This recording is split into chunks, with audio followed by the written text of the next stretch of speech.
vidéo pour réagir à ce que j'ai pu entendre ces derniers jours sur l'événement qui a un peu bouleversé le monde. On savait depuis plusieurs mois que Nelson Mandela était malade et on a entendu au moment de sa mort des propos qui sont assez troublants.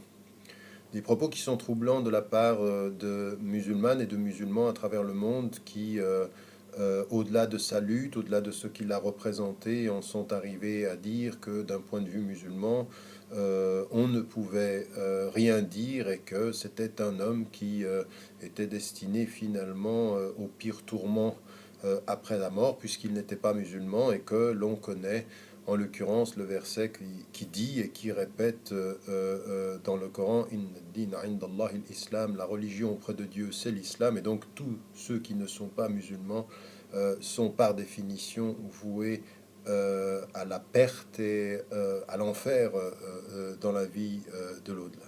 Et pourtant, il faut faire extrêmement attention parce que cette réduction du verset, par exemple, cette réduction de la compréhension de l'islam, elle est particulièrement grave parce que elle nourrit en nous cette idée que nous avons la vérité, que nous pouvons nous permettre de dire n'importe quoi sur des femmes et des hommes qui ont voué leur vie à des causes et à des engagements extrêmement nobles. Et en fait, il faut revenir à l'essence même de notre religion.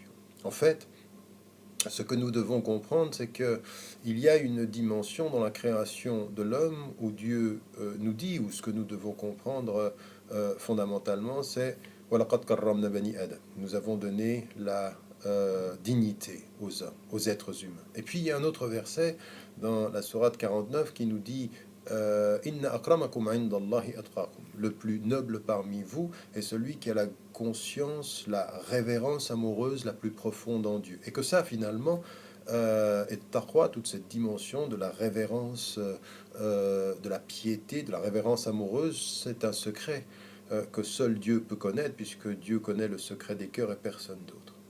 Et en même temps que l'on a ceci, il y a cette idée fondamentale en islam que la diversité a été voulue par Dieu. Si Dieu l'avait voulu, il aurait fait de vous une seule communauté. Et il n'a pas voulu une seule communauté, il a voulu la diversité. Et il a voulu la diversité en nous disant en même temps qu'à chacun, il a donné les kullin ja'alna minkum shir'atan wa minhaja. À chacun, nous vous avons donné une voie et vous nous avons donné une praxis, un rituel, une méthodologie, une façon de vivre dans les prohibitions et dans les obligations.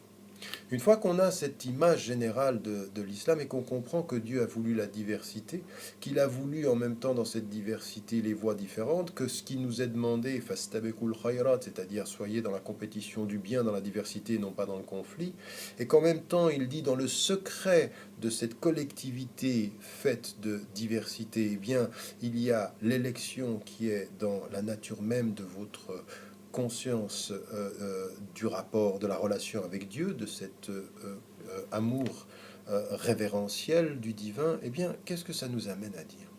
Ça nous amène à dire que ce que même avaient dit aussi les savants, même sur la question de l'islam, quand on comprenait l'islam, la religion auprès de Dieu et l'islam, certains savants mettaient en évidence que l'islam, au moment où Moïse porte le message, c'est la tradition juive, au moment où Jésus porte le message, c'est la,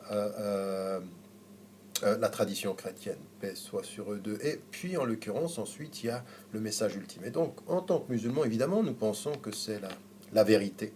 Nous pensons que c'est la vérité, que c'est l'ultime message, mais en même temps, nous reconnaissons qu'il y a différentes voies et que pour qu'on puisse parler de quelqu'un et de dire que c'est un kafir, par exemple, que c'est quelqu'un qui nierait ou Dieu ou la véracité de ce dernier message, attendez, il faut qu'on fasse extrêmement attention parce que ça veut dire en l'occurrence que quelqu'un connaît, il a su ce qu'était la substance du message et qu'il l'a totalement rejeté et que son cœur de ce point de vue-là n'était pas dans la sincérité de la quête. Tout ceci, nous ne le savons pas.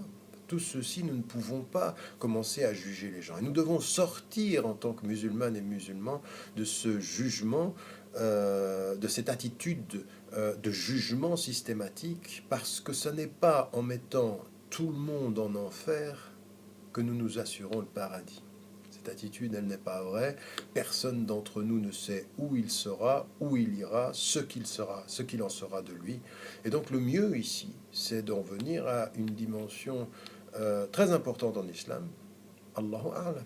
Dieu seul sait ce qui sera le destin de chacun. Et donc ça veut dire quoi cela? Ça veut dire que par rapport à quelqu'un comme Nelson Mandela, qui a enseigné au monde quelque chose. C'est quelqu'un qui s'est levé pour dire le racisme c'est non, que jamais il n'accepterait avec tous ceux qui étaient avec lui dans cette lutte que des Noirs soient maltraités ou traités de façon inférieure parce qu'ils étaient noirs par rapport au pouvoir blanc.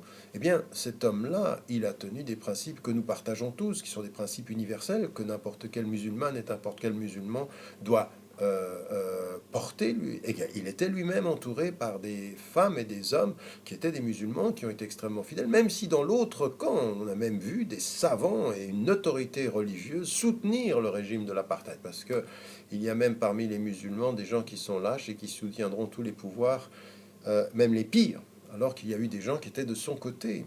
Et donc quand on a un homme qui a passé entre 25 et 27 ans, et même davantage d'ailleurs en prison, puisqu'il y a d'autres mois et années qu'il a passé par ailleurs, c'est quelqu'un qui a passé dans des années en prison à dire non et à dire j'ai toujours voulu la non-violence, mais quand ceux qui nous oppressent ne comprennent que le langage de la résistance armée parce que eux-mêmes ils nous tuent, eh bien nous devons nous lever. C'est un homme qui a eu une dignité et qui a eu une dignité en même temps quand il est sorti de prison. Après toutes ces années-là, il est resté droit.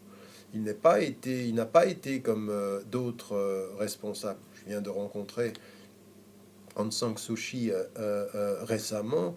Je n'ai pas pu lui dire parce que je n'ai pas pu l'approcher de près, mais j'aurais voulu lui dire que pendant toutes ces années où je l'avais soutenu parce que je descendais sur la place des Nations Unies à Genève pour soutenir son combat contre l'armée birmane, j'aurais voulu lui dire que ça n'est pas possible qu'une femme qui se soit battue pour les principes les oublie quand il s'agit des Rohingyas et que, en l'occurrence, pour des raisons électorales, ce que n'a pas fait Nelson Mandela.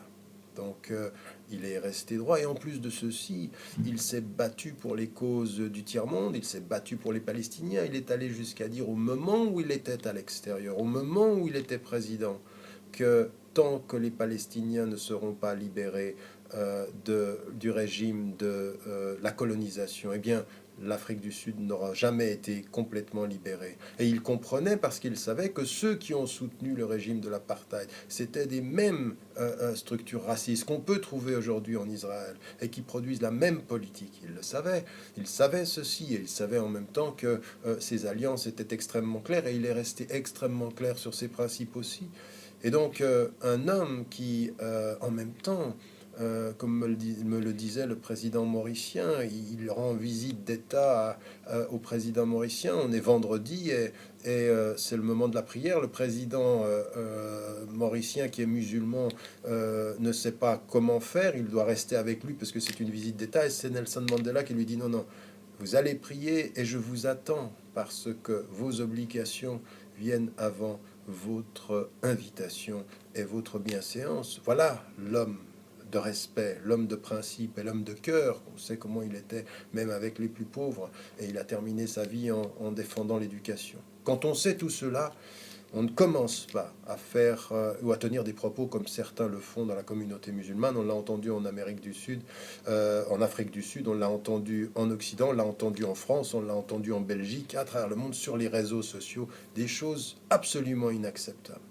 Et donc, en l'occurrence, dire qu'il repose en paix, ou dire que Dieu, qui sait ce qu'était le contenu de son cœur, l'accueille dans sa miséricorde et lui offre ce qu'il méritait, il n'y a absolument rien de mal à cela. Et que islamiquement, c'est l'attitude de respect. Si maintenant, une femme et un homme, musulman ou musulman, en arrive à cette littéralité-là, de cette volonté de juger tous les autres en pensant que quand on a mis tout le monde en enfer, on s'est assuré le paradis, ben eux, il faut le dire, eh bien, s'il vous plaît, dans ces moments-là, par rapport à des êtres qui ont donné ce qu'ils ont donné, eh bien, la meilleure des choses que vous puissiez faire, si vous ne voulez rien dire, eh bien, taisez-vous.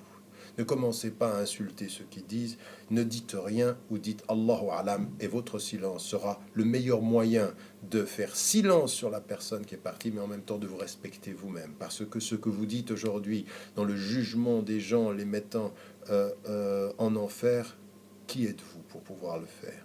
Qui êtes-vous pour savoir le contenu des cœurs? Où serez-vous vous-même quand votre mort viendra à votre rencontre? Où allez-vous finir? Alors quand on ne sait pas où l'on finit, on fait silence sur le chemin de ceux qui sont déjà partis. Voilà, je pense que c'est une attitude qui est une attitude sage, qu'il repose en paix, oui, et que Dieu, sachant le contenu des cœurs, sachant le secret de ce que nous ne savons pas, lui offre ce qu'il peut lui offrir selon ses mérites, car lui sait ce qu'il a mérité, et nous ne savons pas. Au-delà de ça, silence, Dieu est plus savant. Wallahu a'lam, wa a'la, wa ahkam. Et Dieu le plus savant et le plus sage et le plus élevé. Wassalamu alaikum wa rahmatullahi wa barakatuh.